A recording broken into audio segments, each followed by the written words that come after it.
श्री हरि का जो ध्यान धर कथा सुने मन से, सफल करेंगे जीव को, कृपा करें हर क्षण से। हरे कृष्णा। आप सभी का दिन शुभ हो। इससे पहले की कथा सुनने के लिए और कमेंट्स करने के लिए आप सबका बहुत बहुत धन्यवाद। आज सुनिए कल से आगे की कथा। उद्धव जी ने कहा, फिर ब्राह्मणों की आज्ञा पाकर यादवों ने भोजन किया और वारुणी मदिरा भी। उससे उनका ज्ञान नष्ट हो गया और वे दुर्वचनों से एक दूसरे के हृदय को चोट पहुंचाने लगे। मदिरा के नशे से उनकी बुद्धि बिगड़ गई और जैसे आपस की रगड़ से बांसों में आग लग जाती है, उसी प्रकार सूर्यास्त होते होते उनमें मारकाट मच गई। भगवान अपनी माया की उस विचित्र गति को देखकर सरस्वती के जल से आचमन करके एक वृक्ष के नीचे बैठ गए। इससे पहले ही शरणागतों का दुख दूर करने वाले भगवान श्री कृष्ण ने अपने कुल का संहार करने की इच्छा होने पर मुझसे कह दिया था कि तुम बद्रिकाश्रम चले जाओ। हे विदुर जी, इससे यद्यपि मैं उनका आशय समझ गया था, तब भी स्वामी के चरणों का वियोग न सह सकने के कारण मैं उनके पीछे पीछे ही प्रभास क्षेत्र में पहुंच गया। वहां जाकर मैंने देखा कि जो सबके आश्रय हैं, किंतु जिनका कोई और आश्रय नहीं है, वे प्रेतम प्रभु शोभा धाम श्याम सुंदर सरस्वती के तट पर अकेले ही बैठे हैं। दिव्य विशुद्ध सत्वमय अत्यंत सुंदर श्याम शरीर है। शांति से भरी रत्नारी आंखें हैं। उनकी 4 भुजाएं और रेशमी पीतांबर देखकर मैंने उनको दूर से ही पहचान लिया। वे एक पीपल के छोटे से वृक्ष का सहारा लिए अपनी बाईं जांघ पर दायां चरण कमल रखे बैठे थे। भोजन पान का त्याग कर देने पर भी वे आनंद से प्रफुल्लित हो रहे थे। उसी समय व्यास जी के प्रिय मित्र परम भागवत सिद्ध मैत्रेय जी लोकों में स्वच्छंद विचरण करते हुए वहां आ पहुंचे। मैत्रेय मुनि भगवान के अनुरागी भक्त हैं। आनंद और भक्ति भाव से उनकी गर्दन झुक रही थी।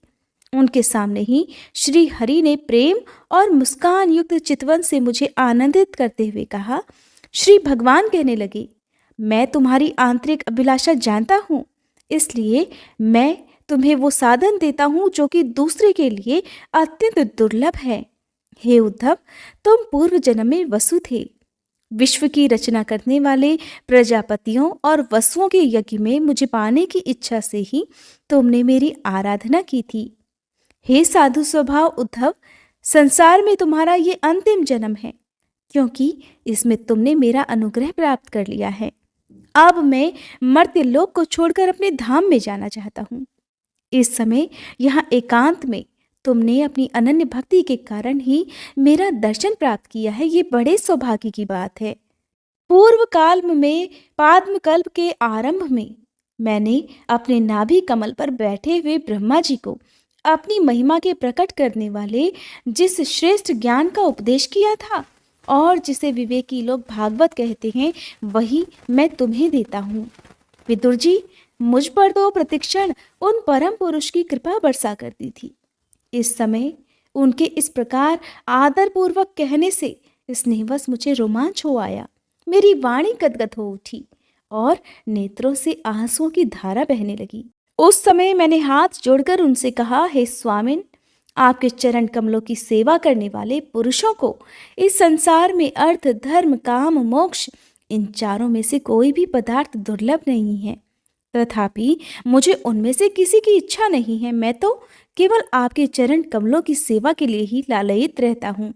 हे प्रभु, आप निष्प्रह होकर भी कर्म करते हैं, अजन्मा होकर भी जन्म लेते हैं, काल रूप होकर भी शत्रु के डर से भागते हैं और द्वारका के किले में जाकर छिप रहते हैं, तथा स्वात्मा राम होकर भी 16,000 स्त्रियों के साथ रमण करते हैं। इन विचित्र चरित्रों को देखकर विद्वानों की बुद्धि भी चक्कर में पड़ जाती है। हे देव, आपका स्वरूप ज्ञान सर्वथा अबाध और अखंड है। इतना सब कुछ होने के बाद भी आप सलाह लेने के लिए मुझे बुलाकर जो भोले भाले मनुष्यों की तरह बड़ी सावधानी से मेरी सहमति पूछा करते थे। हे प्रभु, आपकी वह लीला मेरे मन को मोहित सा कर देती है। हे स्वामी, आपने स्वरूप का गूढ़ रहस्य प्रकट करने वाले जो श्रेष्ठ और समग्र ज्ञान आपने ब्रह्मा जी को बतलाया था, वह यदि मेरे समझने योग्य हो तो कृपया मुझे भी सुनाइए, जिससे मैं भी इस संसार दुख को सुगमता से पार कर जाऊं। जब मैंने इस प्रकार अपने हृदय का भाव निवेदित किया, तब परम पुरुष कमल नयन भगवान श्री कृष्ण ने मुझे अपने स्वरूप की परम स्थिति का उपदेश दिया। इस प्रकार पूज्य पाद गुरु श्री कृष्ण से आत्म तत्व की उपलब्धि का साधन सुनकर तथा उन प्रभु के चरणों की वंदना और परिक्रमा करके मैं यहाँ आया हूँ। इस समय उनके विरह से मेरा मन अत्यंत व्याकुल हो रहा है। हे विदुर जी, पहले तो उनके दर्शन पाकर मुझे आनंद हुआ था, किंतु अब तो मेरे हृदय को उनकी विरह व्यथा अत्यंत पीड़ित कर रही है। अब मैं उनके प्रिय क्षेत्र बद्रिकाश्रम को जा रहा हूँ, जहाँ भगवान श्री नारायण देव और नर, ये दोनों ऋषि लोगों पर अनुग्रह करने के लिए दीर्घकालीन सौम्य, दूसरों को सुख पहुंचाने वाली और कठिन तपस्या कर रहे हैं। श्री सुखदेव जी कहते हैं, इस प्रकार उद्धव जी के मुख से अपने प्रिय बंधुओं के विनाश का असह्य समाचार सुनकर परम ज्ञानी विदुर जी को जो शोक उत्पन्न हुआ, उसे उन्होंने ज्ञान द्वारा शांत कर दिया।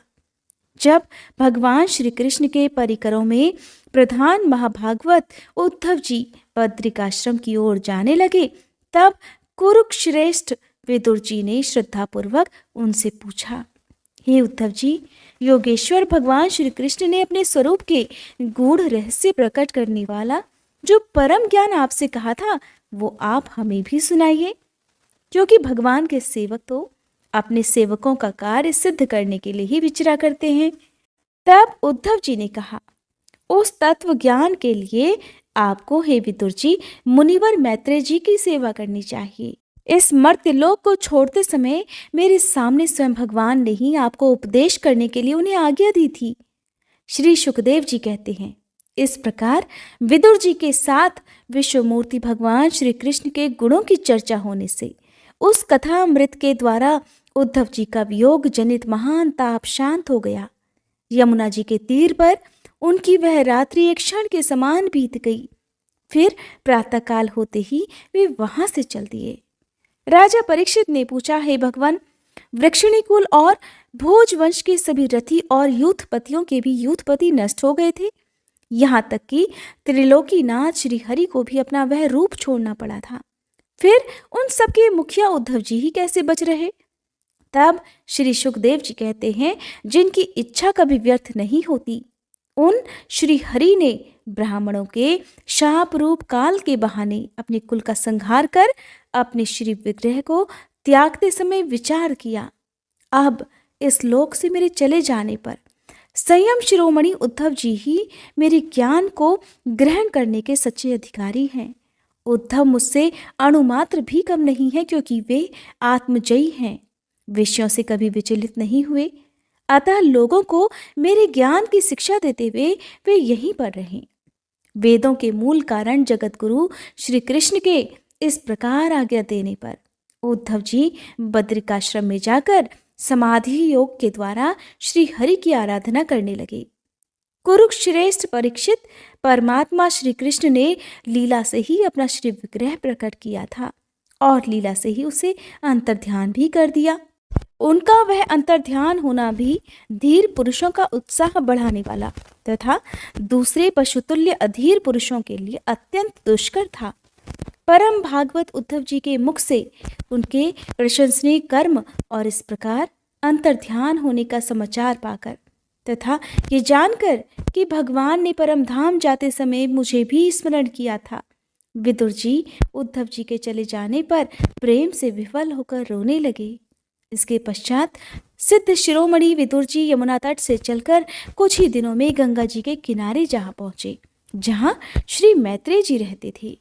श्री सुखदेव जी कहते हैं, परम ज्ञानी मैत्रेय मुनि जो कि हरिद्वार क्षेत्र में विराजमान थे, भगवत भक्ति से शुद्ध हुए हृदय वाले विदुर जी उनके पास जा पहुंचे और उनके साधु स्वभाव से आप्यायित होकर उन्होंने पूछा, हे भगवान, संसार में सभी लोग सुख के लिए कर्म करते हैं, परंतु उनसे ना तो उन्हें सुख ही मिलता है और न उनका दुख ही दूर होता है, बल्कि उससे भी उनके अनेक दुखों में वृद्धि हो जाती है। अतः इस विषय में क्या करना उचित है, ये आप मुझे कृपा करके बतलाइए। जो लोग दुर्भाग्यवश भगवान कृष्ण से विमुख, अधर्म परायण और अत्यंत दुखी हैं, उन पर कृपा करने के लिए ही आप जैसे भाग्यशाली भगवत भक्त संसार में विचरण करते हैं।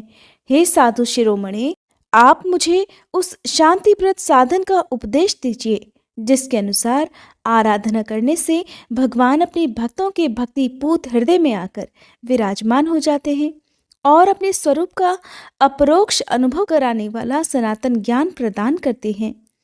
त्रिलोकी के नियंता और परम स्वतंत्र श्री हरि अवतार लेकर जो जो लीलाएं करते हैं, जिस प्रकार अकर्ता होकर भी उन्होंने कल्प के आरंभ में सृष्टि की रचना की थी, जिस प्रकार इसे स्थापित कर वे जगत के जीवों की जीविका का विधान करते हैं, फिर जिस प्रकार इसे अपने हृदयाकाश में लीन कर वृत्ति शून्य होकर योग माया का आश्रय लेकर शयन करते हैं, और जिस प्रकार से वे योगेश्वर प्रभु एक होने पर भी इस ब्रह्मांड में अंतर्यामी रूप से अनुप्रविष्ट होकर अनेक रूपों में प्रकट होते हैं, वो सब रहस्य आप हमें समझाइए। ब्राह्मण, गाय और देवताओं के कल्याण के लिए जो अनेकों अवतार धारण करके लीला से ही नाना प्रकार के दिव्य कर्म करते हैं, वे भी हमें सुनाइए।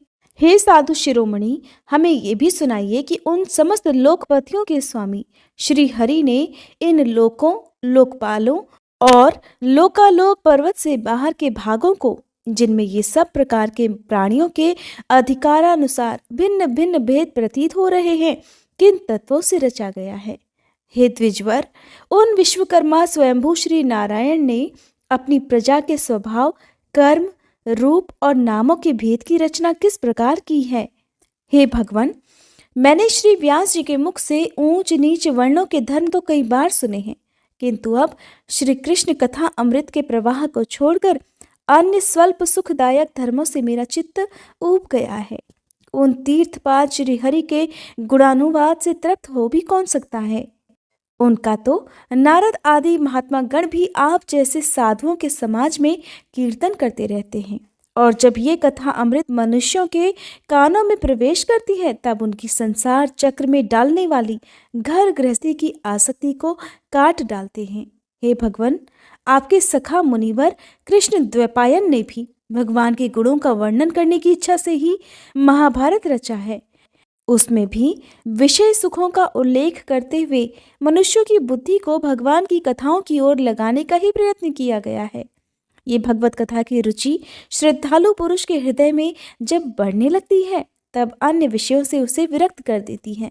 वह भगवत चरणों के निरंतर चिंतन से आनंद मगन हो जाता है और उस पुरुष के सभी दुखों का तत्काल अंत हो जाता है। मुझे तो उन शोचनीयों के भी शोचनीय अज्ञानी पुरुषों के लिए निरंतर खेद रहता है, जो अपने पिछले पापों के कारण श्री हरि की कथाओं से विमुख रहते हैं। हाय, काल भगवान उनके अमूल्य जीवन को काट रहे हैं और वे वाणी, देह और मन से व्यर्थ वाद विवाद, व्यर्थ चेष्टा और व्यर्थ चिंतन में लगे रहते हैं। हे मैत्रेय जी, आप दीनों पर कृपा करने वाले हैं, अतः भंवरे जैसे फूलों में से रस निकाल लेते हैं। ठीक उसी प्रकार इन लौकिक कथाओं में से इनकी सारभूता परम कल्याणकारी पवित्र कीर्ति श्री हरि की कथाएं छांट छांट कर हमारे कल्याण के लिए सुनाइए। उन सर्वेश्वर ने संसार की उत्पत्ति, स्थिति और संहार करने के लिए अपनी माया शक्ति को स्वीकार कर राम, कृष्ण आदि अवतारों के द्वारा जो अनेकों अलौकिक लीलाएं की हैं, वे सब मुझे सुनाइए। श्री सुखदेव जी कहते हैं, जब विदुर जी ने जीवों के कल्याण के लिए इस प्रकार प्रश्न किया, तब तो मुनिश्रेष्ठ भगवान मैत्रेय जी ने उनकी बहुत बड़ाई करते हुए ऐसा कहा, हे साधु स्वभाव विदुर जी, आपने सब जीवों पर अत्यंत अनुग्रह करके ये बहुत बड़ी बात पूछी है, जो कि बहुत अच्छी बात भी है। आपका मन तो सर्वदा भगवान में ही लगा रहता है, फिर भी इससे संसार में भी आपका बहुत सुयश फैलेगा। आप श्री व्यास जी के औरस पुत्र हैं, इसलिए आपके लिए ये कोई बड़ी बात नहीं है कि आप अनन्य भाव से सर्वेश्वर श्री हरि के ही आश्रित हो गए हैं। आप प्रजा को दंड देने वाले भगवान यम ही हैं, मांडव्य ऋषि का श्राप होने के कारण ही आपने श्री व्यास जी के वीर्य से उनके भाई विचित्र वीर्य की भोग पत्नी दासी के गर्भ से जन्म लिया है। आप तो सर्वदा ही श्री भगवान और उनके भक्तों को अत्यंत प्रिय हैं। इसीलिए तो विदुर जी भगवान निज धाम पधारते समय मुझे आपको ज्ञान उपदेश करने की आज्ञा देकर गए हैं। इसलिए अब मैं जगत की उत्पत्ति, स्थिति और लय के लिए योग माया के द्वारा विस्तारित हुई भगवान की विभिन्न लीलाओं का क्रमशः वर्णन करता हूँ। सृष्टि रचना के पूर्व समस्त आत्माओं के आत्मा एक पूर्ण परमात्मा ही थे, न दृष्टा था और न दृश्य। सृष्टि काल में अनेक वृत्तियों के भेद से जो अनेकता दिखाई पड़ती है वह भी वही थे, क्योंकि उनकी इच्छा अकेले रहने की थी। वे ही दृष्टा होकर देखने लगे, परंतु उन्हें दृश्य दिखाई नहीं पड़ा, क्योंकि उस समय वे ही अद्वितीय रूप से प्रकाशित हो रहे थे। और ऐसी अवस्था में वे अपने को असत के समान समझने लगे थे। वस्तुतः वे असत नहीं थे, क्योंकि उनकी शक्तियां ही सोई हुई थीं। उनके ज्ञान का लोप नहीं हुआ था। ये दृष्टा और दृश्य का अनुसंधान करने वाली शक्ति ही कार्य कारण रूपा माया है। हे महाभाग विदुर जी, इस भावाभाव रूप अनिर्वचनीय माया के द्वारा ही भगवान ने इस विश्व का निर्माण किया है। काल शक्ति से जब यह त्रिगुणमयी माया क्षोभ को प्राप्त हुई, तब उन इंद्रियातीत चिन्मय परमात्मा ने अपने अंश पुरुष रूप से उसमें चिदाभास रूप बीज स्थापित किया। तब काल की प्रेरणा से उस अव्यक्त माया से महतत्व प्रकट हुआ। वह मिथ्या अज्ञान का नाशक होने के कारण विज्ञान स्वरूप और अपने में सूक्ष्म रूप से स्थित प्रपंच की अभिव्यक्ति करने वाला था। फिर चिदाभास गुण और काल के अधीन उस महतत्व ने भगवान की दृष्टि पड़ने पर इस विश्व की रचना के लिए अपना रूपांतर किया। महतत्व के विकृत होने पर अहंकार की उत्पत्ति हुई, जो कार्य कारण और कर्ता रूप होने के कारण भूत इंद्रिय और मन का कारण है। वह अहंकार तेजस और तामस भेद से 3 प्रकार का होता है। अतः अहं तत्व में विकार होने पर वैकारिक अहंकार से मन और जिनसे विषयों का ज्ञान होता है वे इंद्रियों के अधिष्ठाता देवता हो गए। तेजस अहंकार से ज्ञानेंद्रियां और कर्मेंद्रियां हुई तथा तामस अहंकार से सूक्ष्म भूतों का कारण शब्द तंत्र मात्र हुआ और उससे दृष्टांत रूप से आत्मा का बोध कराने वाला आकाश उत्पन्न हुआ। इस प्रकार भगवान की दृष्टि जब आकाश पर पड़ी, तब उससे फिर काल, माया और चिदाभास के योग से स्पर्श तन्मात्र हुआ और उसके विकृत होने पर उससे वायु की उत्पत्ति हुई। अत्यंत बलवान आकाश के सहित विकृत होकर रूप तन्मात्र की रचना की और उससे संसार का प्रकाशक तेज उत्पन्न हुआ। फिर परमात्मा की दृष्टि पड़ने पर वायु युक्त तेज ने काल, माया और चिदंश के योग से विकृत होकर रस तन्मात्र के कार्य जल को उत्पन्न किया। इसके पश्चात तेज से युक्त जल ने ब्रह्मा का दृष्टिपात होने पर काल, माया और चिदंश के योग से गंध गुणमयी पृथ्वी को उत्पन्न किया। हे विदुर जी, इन आकाश आदि भूतों में से जो भूत पीछे पीछे उत्पन्न हुए हैं, उनमें क्रमशः अपने पूर्व भूतों के गुण भी अनुगत समझने चाहिए। ये महतत्व आदि के अभिमानी विकार, विक्षेप और चेतनांश विशिष्ट देवगण श्रीमद् भगवान के ही अंश हैं, किंतु अलग अलग रहने के कारण जब वे विश्व रचना रूप अपने कार्य में सफल नहीं हुए, तब हाथ जोड़कर भगवान से कहने लगे। तब देवताओं ने कहा, हे देव, हम आपके चरण कमलों की वंदना करते हैं। ये अपनी शरण में आए हुए जीवों का ताप दूर करने के लिए छत्र के समान हैं और इनका आश्रय लेने से यतिजन अनंत संसार दुख को सुगमता से ही दूर फेंक देते हैं। जगत कर्ता जगदीश्वर इस संसार में तापत्रय से व्याकुल रहने के कारण जीवों को जरा भी शांति नहीं मिलती। इसलिए भगवान, हम आपके चरणों की ज्ञानमयी छाया का आश्रय लेते हैं।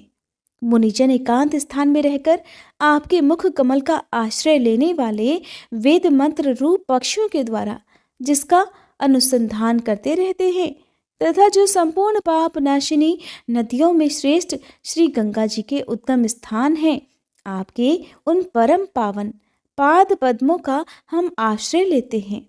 हम आपके चरण कमलों की उस चौकी का आश्रय ग्रहण करते हैं जिसे भक्तजन श्रद्धा और श्रवण कीर्तन आदि रूप भक्ति से परिमार्जित अंतःकरण में धारण करके विराम पुष्ट ज्ञान के द्वारा परम धीर हो जाते हैं।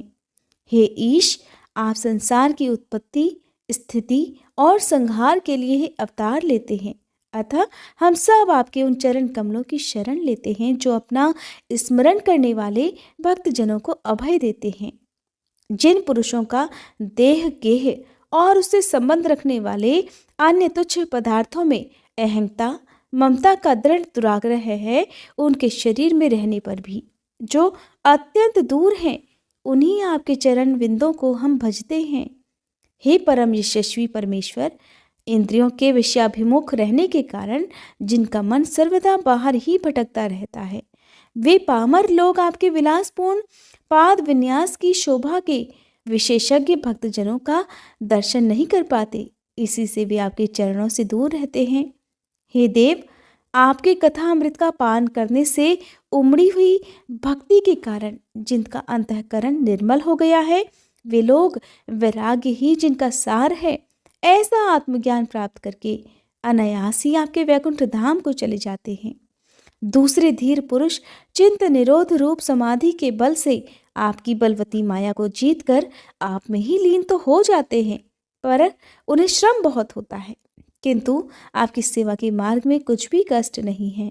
हे आदिदेव, आपने सृष्टि रचना की इच्छा से हमें त्रिगुणमय रचा है, इसलिए विभिन्न स्वभाव वाले होने के कारण हम आपस में मिल नहीं पाते और इसी से आपकी क्रीड़ा के साधन रूप ब्रह्मांड को रचना करके उसे आपको समर्पित करने में असमर्थ हो रहे हैं।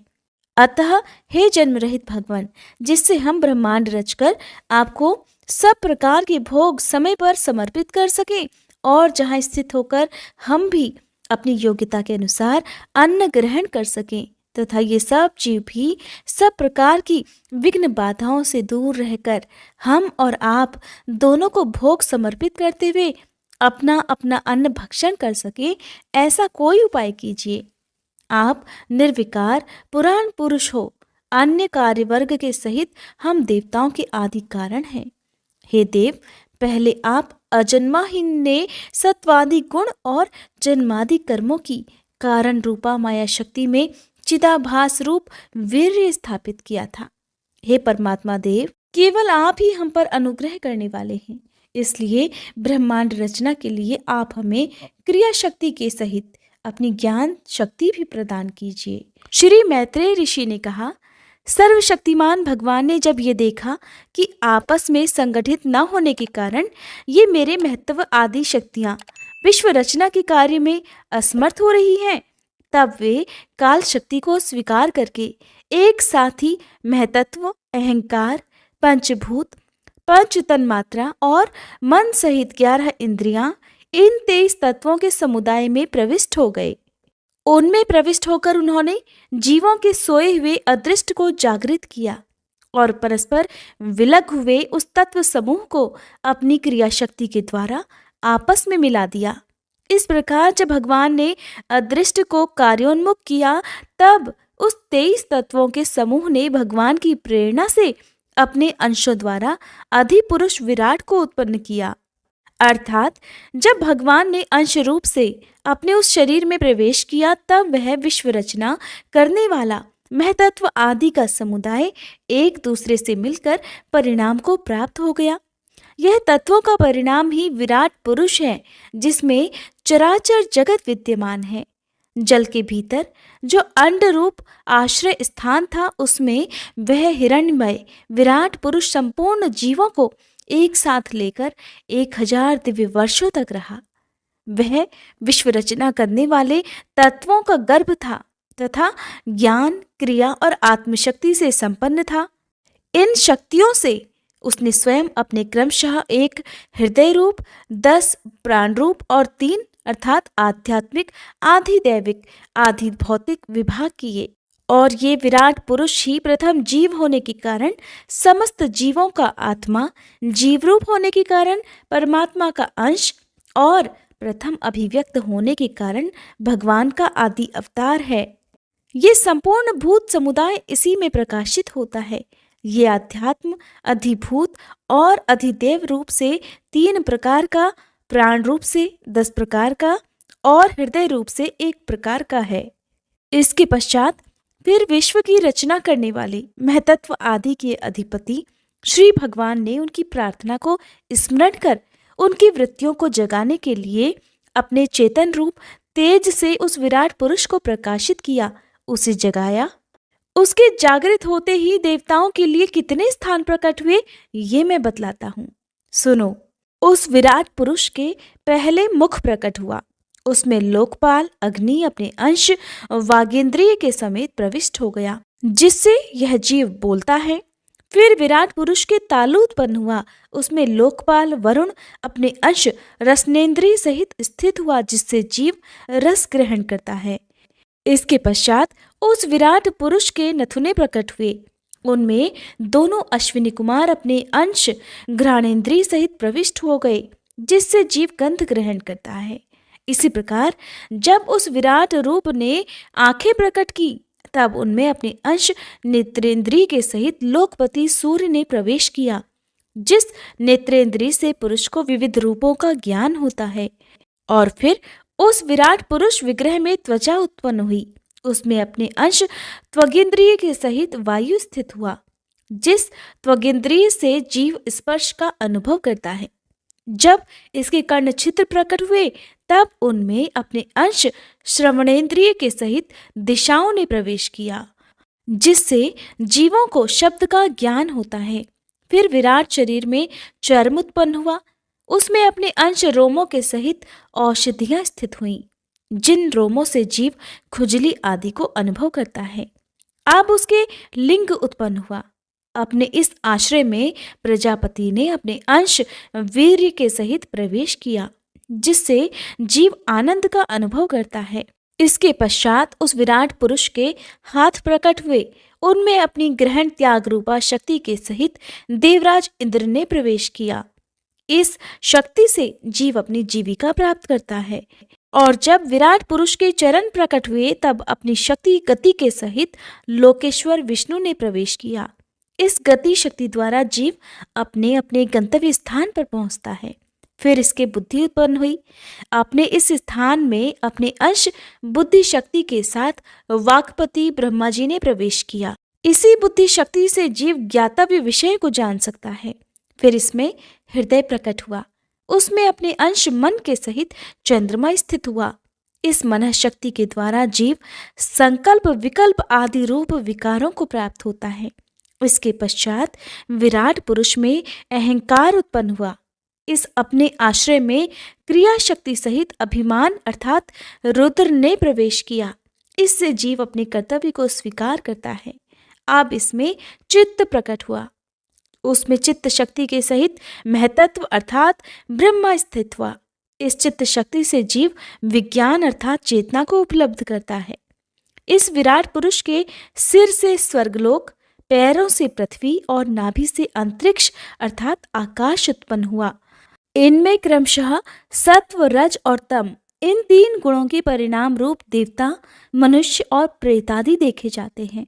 इनमें देवता लोग सत्व गुण की अधिकता के कारण स्वर्गलोक में, मनुष्य और उनके उपयोगी गौ आदि जीव रजोगुण की प्रधानता के कारण पृथ्वी में, और तमोगुणी स्वभाव वाले होने से रुद्र के पार्षदगण अर्थात भूत प्रेत आदि दोनों के बीच में स्थित भगवान के नाभि स्थानीय अंतरिक्ष लोक में रहते हैं।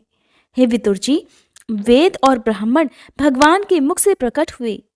मुख से प्रकट होने के कारण ही ब्राह्मण सभी वर्णों में श्रेष्ठ और सबके गुरु हैं। उनकी भुजाओं से क्षत्रिय वृत्ति और उसका अवलंबन कराने वाला क्षत्रिय वर्ण उत्पन्न हुआ, जो विराट भगवान का अंश होने के कारण जन्म लेकर सब वर्णों की चोर आदि के उपद्रवों से रक्षा करता है। भगवान की दोनों जांघों से सब लोगों का निर्वाह करने वाली वैश्य वृत्ति उत्पन्न हुई और उन्हीं से वैश्य वर्ण का भी प्रादुर्भाव हुआ। ये वर्ण अपनी वृत्ति से सब जीवों की जीविका चलाता है। फिर सब धर्मों की सिद्धि के लिए भगवान के चरणों से सेवा वृत्ति प्रकट हुई और उन्हीं से पहले पहल उस वृत्ति का अधिकारी शूद्र वर्ण भी प्रकट हुआ, जिसकी वृत्ति से ही श्री हरि प्रसन्न हो जाते हैं। ये चारों वर्ण अपनी अपनी वृत्तियों के सहित जिनसे उत्पन्न हुए हैं, उन अपने गुरु श्री हरि का अपने अपने धर्मों से चित्त शुद्धि के लिए श्रद्धापूर्वक पूजन करते हैं। हे विदुर जी, ये विराट पुरुष काल, कर्म और स्वभाव शक्ति से युक्त भगवान की योग माया के प्रभाव को प्रकट करने वाला है। इसके स्वरूप का पूरा पूरा वर्णन करने का कौन साहस कर सकता है। तथापि हे प्यारे विदुर जी, अन्य व्यवहारिक चर्चाओं से अपवित्र हुई अपनी वाणी को पवित्र करने के लिए जैसे मेरी बुद्धि है और जैसे मैंने गुरुमुख से सुना है, वैसा श्री हरि का सुयस वर्णन करता हूँ। महापुरुषों का मानना है कि पुण्य श्लोक शिरोमणि श्री हरि के गुणों का गान करना ही मनुष्यों की वाणी का तथा विद्वानों के मुख से भगवत कथा अमृत का पान करना ही उनके कानों का सबसे बड़ा लाभ है। हे वत्स, हम ही नहीं, आदि कवि श्री ब्रह्मा जी ने 1000 दिव्य वर्षों तक अपनी योग परिपक्व बुद्धि से विचार किया, तो भी क्या वे भगवान की अमित महिमा का पार पा सके। अतः भगवान की माया बड़े बड़े मायावियों को भी मोहित कर देने वाली है, उसकी चक्कर में डालने वाली चाल अनंत है। अतएव स्वयं भगवान भी उसकी था नहीं लगा सकते, फिर भला दूसरों की तो बात ही क्या है। जहां न पहुंचकर मन के सहित वाणी भी लौट कर आ जाती है और जिनका पार पाने में अहंकार के अभिमानी रुद्र तथा अन्य इंद्रियों की अधिष्ठाता देवता भी समर्थ नहीं है, उन श्री भगवान को हम नमस्कार करते हैं। हरे कृष्णा। आज की कथा में बस इतना ही। इसके आगे की कथा सुनने के लिए कृपया आप अगले अध्याय का इंतजार जरूर कीजिएगा। ये कथा अगर आपको अच्छी लगी हो तो वीडियो को लाइक करना मत भूलिएगा।